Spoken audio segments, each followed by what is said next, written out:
радист кабинеті деген не? Радист кабинеті ол сіздерге AMA-CRM-ға WhatsApp-ты жалғайды. AMA-CRM-да кейде WhatsApp может слететь, шығып кетуге, и сообщениялар бармай қалады. Сол кезде сіздер белгілі ссылкамен QR-ды скан жасап, привязанный устройствоға қосу керексіз. Бұл ссылканы мен сіздерге бір рет берем, және сол ссылкамен постоянно QR-ды скан жасап отыруға болады. Егер сіз сол ссылканы жоғалтып алсаңыз, онда радист кабинетінен сол ссылканы алуға болады. Ол үшін радист онлайн деген сайтқа кіресіз осы жерде. Содан кейін логин пароль арқылы, почтаңыз арқылы вход жасайсыз. Кіргеннен кейін ол жақта настройки дегенге басасыз, подключение, WhatsApp бизнесті таңдайсыз. Мысалы, қазір WhatsApp бизнесті менде 2 номер қосылған.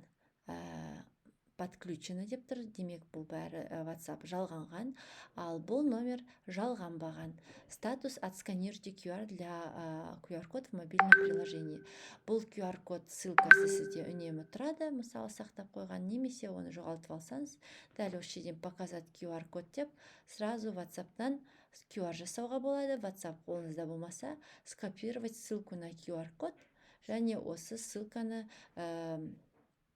адамға жіберіп, сол QR-кодты ашып алуға болады. Және де уведомление деген жер бар. Уведомленияда сіздер WhatsApp егер связкасы AMA-CRM-мен жоғалып кетсе, кімге ол туралы хабарлама жазу керек. Және оплата бойынша хабарлама келіп тұратын номерлерді жалғайсыз. Ол жерде 2 WhatsApp номері, немесе 2 және де 2 Telegram номер жалғауға болады. Мысалы, менде қазір тек қана 1 номер жалғанған, және 2-ші номер бос. Сау болыңыздар.